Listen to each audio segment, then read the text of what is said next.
Bill, Hi, good to see you again. great to see you. Well, the in details of the minerals deal that the DRC signed with the United States are coming out day by day.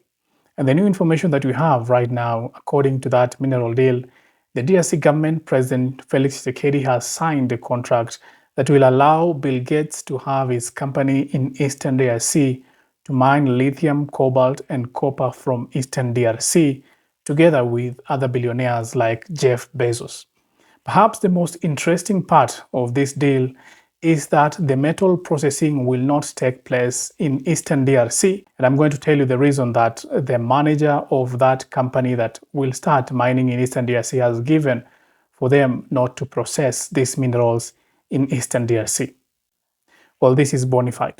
If you haven't subscribed, kindly subscribe and hit that notification button so that when I release something new on the Eastern DRC crisis, you get notified as soon as possible.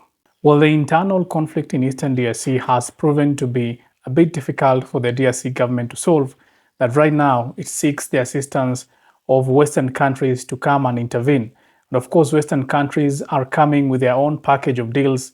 That is the United States. It is coming with its own package of deals whereby the United States is going to allow its companies to operate in Eastern DRC to get the minerals from Eastern DRC, of course, to benefit the United States and companies of the United States. On paper, they are saying that they are going to benefit DRC, but that seems to be a long shot because the country manager of Cobalt Metals, Cobalt is a company of Bill Gates and is also supported by Jeff Bezos, has said that the processing of metals of that company will not take place in Eastern DRC.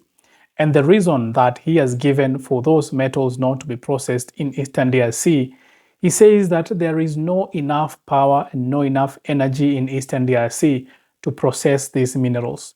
Well, that script sounds very familiar to what many other companies that have been taking advantage of Africans have been giving. They have been saying that there is no enough power. They've been giving flimsy reasons for them not to process these metals within Africa. And of course, if these metals are not going to be processed in Eastern DRC, what does that mean? It means that a lot of labor will be lost that should have been labor that is gotten from Eastern DRC, as well as a lot of money is going to be lost from Eastern DRC that is going to be shipped away in Western countries. That is the script that has been going on for like forever in Africa, as long as we know history, where these Europeans, Western countries have been in Africa mining and taking their raw products out of Africa so that they can go and process them in their own country. And it seems as if even in this day and age, 21st century, that kind of a deal is being entertained in DRC because this mining has not yet begun. And yet, the manager of Cobalt DRC has already said that there is no enough power in Eastern DRC to sustain the processing of these metals. Therefore, it means that these metals will be processed outside Eastern DRC. It only means that Eastern DRC will play the role of a mining site, and then all the goodies will be taken abroad to be processed, and then that will be sold back to Africa and Africans so that they can buy expensive lithium, cobalt, copper. These are high sought after minerals that are being used in our daily lives in different equipments like in electric vehicles. And that is now how a common Congolese is going to buy these products expensive, yet they're coming at the backyard of his own country. Instead of signing deals that will benefit the Congolese, the managers of Cobalt have given a reason and they have said that humanitarian foundations of Jeff Bezos, for example, the rehabilitation of the Congo basin and maintenance of forests, as well as Bill Gates' agricultural programs, will be the benefits that the Congolese will get from this mining that will take place in Eastern DRC. Basically, we are losing a lot and gaining something that is not going to benefit most of the Congolese, because the maintenance of the Congo forest, although it is beneficial, it has little real-time benefits for those people in Eastern DRC who don't have jobs, who don't have food for tomorrow or the next meal. The restoration of forests is important, but will not give that quick economical gain for the people living in Eastern DRC, who are going to face these hazardous effects of the mining that is going to take place in their backyard. The agricultural programs that are going to be sponsored by Bill Gates, we all know about them. We all know about GMOs, that the trials have been held in Africa for quite some time right now. And these are the programs now that they are saying they're going to benefit the Congolese with, while they are taking a lot of minerals worth billions of dollars from Africa and going to process them in their own country, citing that the Congolese do not have enough power in their country. Well, these deals are now coming into light where governments are strong-armed to sign deals so that there can be some semblance of peace in their countries. We know this is something that has been happening in West Africa, where terrorism has been happening day in, day out, and then the government of the day is strong-armed by the West, saying that we are going to help you to fight the insurgencies in your country, but you have to give us something in return.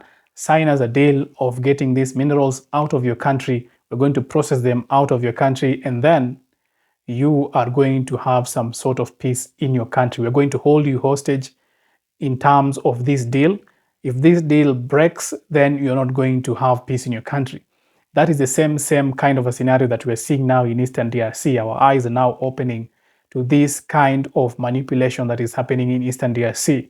We know that there was a conflict in Eastern DRC, and we had the African processes to come and solve the problems in Eastern DRC. But somehow, somewhere, these processes have been frustrated by different quarters. When the Congolese government wanted to meet the M23 in Angola just last month, there was a frustration of that process when European Union imposed heavy sanctions on the M23 just on the eve of that particular meeting. And that meeting broke down, and the M23 did not go to Angola. They did not meet the DRC government.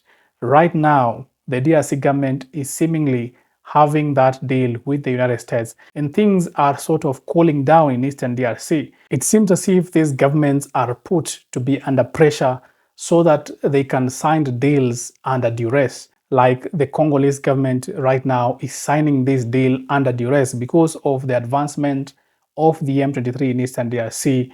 The Congolese government sees as if they are going to lose part of their country. And this, by the way, are the mineral-rich areas in Eastern DRC that the M23 is threatening to take over, all of them.